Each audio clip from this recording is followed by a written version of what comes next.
इधर mid semester का exam जो है नया शिक्षा नीति के हिसाब से जो है फर्स्ट ईयर वाले का डिक्लेयर किया हुआ है। कई सारी बातें स्टूडेंट के दिमाग में घूमता रहता है। कुछ लोग सोचते हैं क्या ये मिड सेमेस्टर एग्जाम ज़रूरी है, यदि छोड़ देंगे तो क्या होगा। मिड सेमेस्टर का एग्जाम का जो है रोल क्या रहेगा मेरे मेन एग्जाम में। जो है ये मिड सेमेस्टर एग्जाम कॉलेज वास्तव में ले रहा है या यूनिवर्सिटी की तरफ से जो है कॉलेज ले रहा है।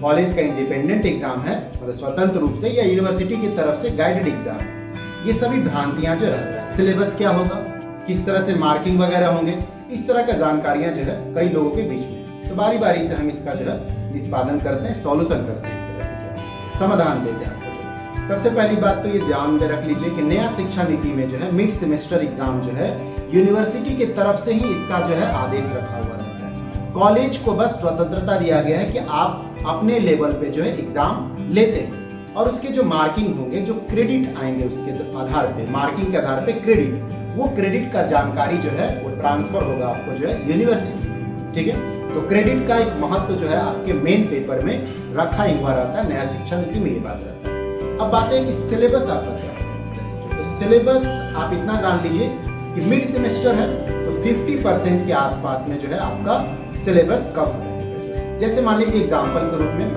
आपको जो है फिजिक्स जैसे सपोज करिए तो मैथमेटिकल फिजिक्स है, इसका 50% हिस्सा उसमें रोल रहता है और रिमेनिंग आपका जो है क्लासिकल मैकेनिक्स है। तो मैथमेटिकल फिजिक्स पूरी तरह से कर लेते हैं। मान लीजिए मैथमेटिक्स है आपका मेजर कोर्स में जो है मैथमेटिक्स है, तो मैथमेटिक्स वाले में आपका जो है शुरुआती दौर में ट्रिग्नोमेट्री दिया हुआ है, फिर आपका सेट थ्योरी दिया हुआ है और नंबर थ्योरी दिया हुआ है। तो आप इतना कर लेते हैं, आपका काम हो जाता है। मतलब 50% के आसपास में, थोड़ा कम भी करिएगा तो चलेगा, क्योंकि उसको ही मालूम है कि सिलेबस लोग अपने से भी नहीं पढ़ पाएंगे। बाकी कॉलेज तो नहीं पढ़ा रहा है, ये बात आप कॉलेज जा करके ज्यादा अच्छा समझते हैं। तो ये सब बातें, कॉलेज का ये एग्जाम जरूर है लेकिन यूनिवर्सिटी की तरफ से आदेशित एग्जाम है, इसलिए इसको कभी भी आप इसको छोड़ने का कोशिश नहीं कर सकते, वरना आप उसको वजह दे दीजिएगा, आपको आगे फॉर्म नहीं भरने देगा। अटेंडेंस के वजह से बहुत कम लोगों को रोकेगा, इतना तो तय, नहीं तो मास लेवल पे कैसे रोक लेगा। लेकिन ये सब जो मौका दे दीजिएगा कि आप मिड सेमेस्टर एग्जाम में नहीं आए हैं, सेंटअप एग्जाम में नहीं आते हैं, प्रैक्टिकल में आपका अच्छे नंबर्स नहीं है, तो ऐसे मौके दीजिएगा तो नॉर्मली जो है वो कुछ लोग को तो रोकेगा। जितना वो डरा रहा है उसमें से सबको तो नहीं रोक सकता है, सबको रोकेगा तो बवाल मच जाएगा, हाहाकार मच जाएगा, एक तरह से आंदोलन हो जाएगा लड़कों के बीच में।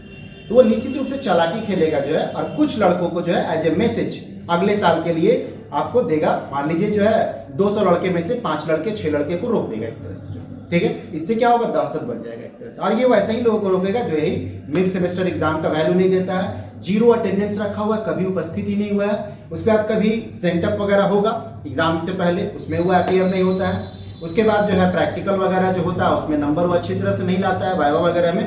ऐसे लोगों का जो है वो आदेश रहेगा कि ऐसे कुछ लोगों का आपको, इसलिए अच्छा से एग्जाम देते हैं, 50% सिलेबस करते हैं। नॉर्मली जो आप अच्छा से पढ़े हुए रहते हैं उसमें ऑप्शन आपके दिए रहेंगे, मतलब आपके पास चॉइस रहेंगे किन्हीं इतना में से इतना क्वेश्चन बनाने के। ऑब्जेक्टिव भी रहेगा, शॉर्ट आंसर क्वेश्चन भी रहेगा, लॉन्ग आंसर क्वेश्चन भी रहेंगे।